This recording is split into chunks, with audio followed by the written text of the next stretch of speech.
I'm just thinking about intuition again after this video I made this morning about female intuition in response to nicotine too, and I guess I've been thinking about examples of intuition that's shown up in the kind of experimental conditions.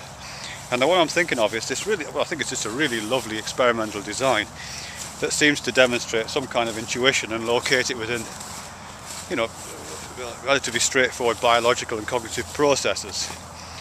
Let me see if I can describe the experimental setup. I might not be quite right with this, but anyway, you're sitting at a table as the experimental subject, and there's 4 decks of cards in front of you, face down, 4 decks of cards, and you're invited to play this really simple game. You can, it's a kind of a gambling game. You can tap any of these 4 decks of cards, and the top card will be turned over, and if it's above a certain number, above a certain value, then you win. No, I beg your pardon. If it's above a certain value, you lose, and if it's below a certain value, you win.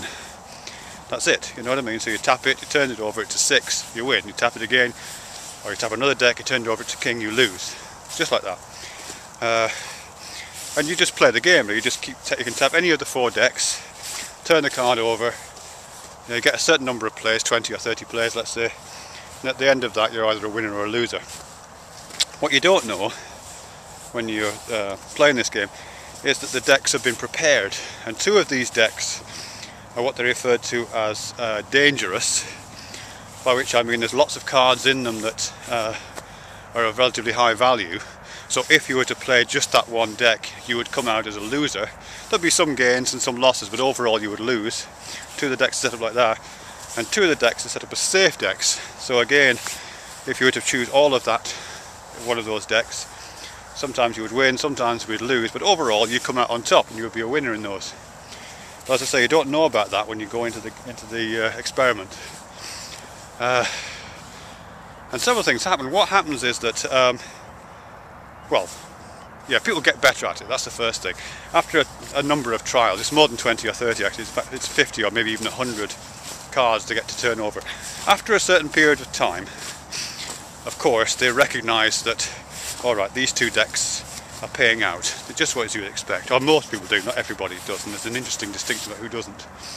So, but most people eventually learn which decks are paying out and which decks aren't, and just go for those decks. But quite a long time before they learn about that consciously, 2 other things happen.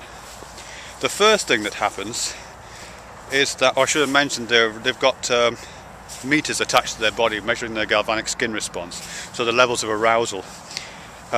So quite a long time before they've consciously noticed that some of these decks are dangerous, they're getting an increased galvanic skin response when they reach towards the deck.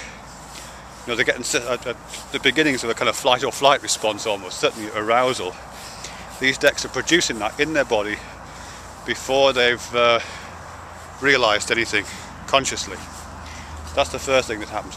Shortly after that, but again before consciousness, they start avoiding the decks.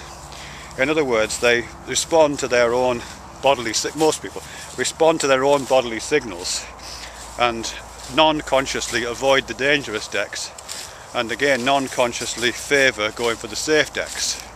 People do that, and then, as I say, a little bit later on, after a few more goes, then they become conscious of what they're doing, and then they start thinking, all right, these 2 decks are safe and these 2 decks are dangerous. So let me just go through that again. So the order of awareness is that the body recognises the danger first, and it's showing up in the galvanic skin response, the arousal, fight or flight response. Then it shows up in behaviour. People avoid the dangerous decks and favour the safe ones, and only after that does it show up in consciousness as conscious awareness, as something you could explicitly say, I'm avoiding these decks because they seem to be dangerous, because they seem to be making me lose more. Okay. Several things about that, several findings related to that. The first thing is, people who are trust their intuition, people who have been asked beforehand or given personality profiles, who give a great deal of value to intuition, perform much better than people who don't. People who on some kind of non-conscious level kind of trust their body's responses perform better. You know, they learn faster that these decks are dangerous or safe.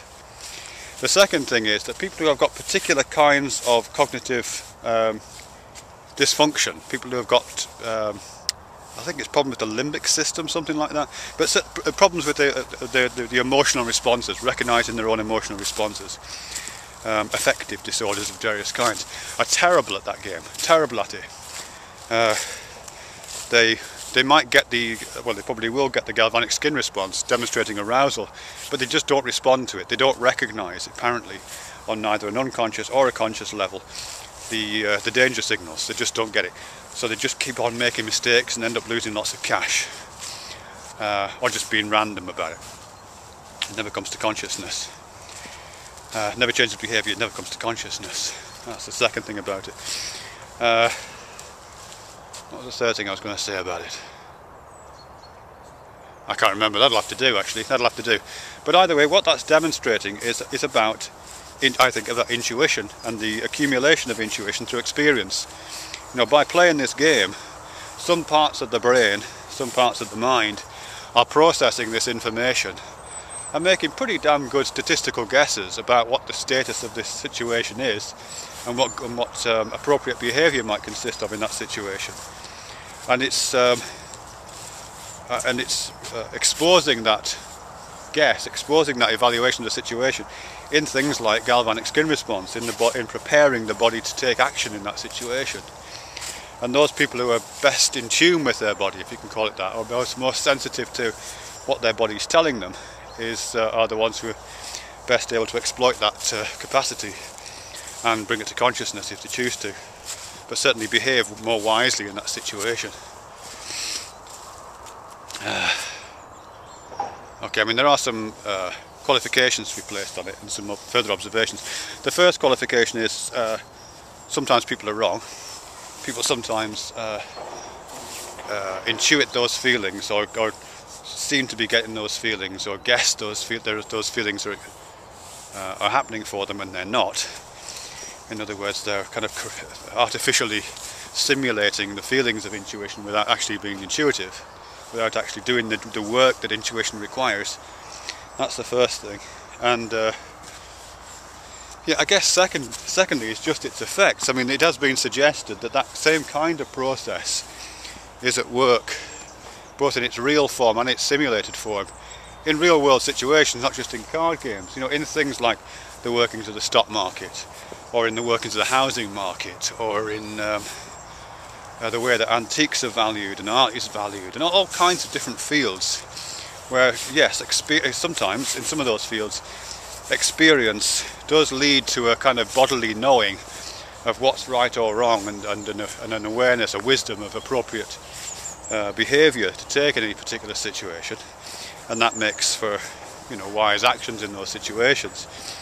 But in a lot of those situations, it can produce a simulation of it, and stock trading is a classic example of that. Stock trading seems to produce in people the feeling of wisdom, the feeling of bodily knowing, all the feelings of arousal, presumably things like galvanic skin response. But actually, it's from what I hear at least, it's largely fake. It's largely a sham.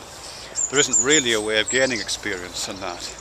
And even something like gambling on the horses or gambling on roulette, you know, people who have these systems, who develop these systems, there are very few systems really work, or even come close to working, but nevertheless they can produce, if you have faith in your system, it can produce the bodily responses and the feeling of knowing, the intuitive sense that something is right, knowing without knowing how you know. It can produce all of that stuff, which can of course lead to all kinds of ruin, really. So yeah, that's that really. Intuition. Yeah, I was going to say some more about female. I'll make another video about female intuition later.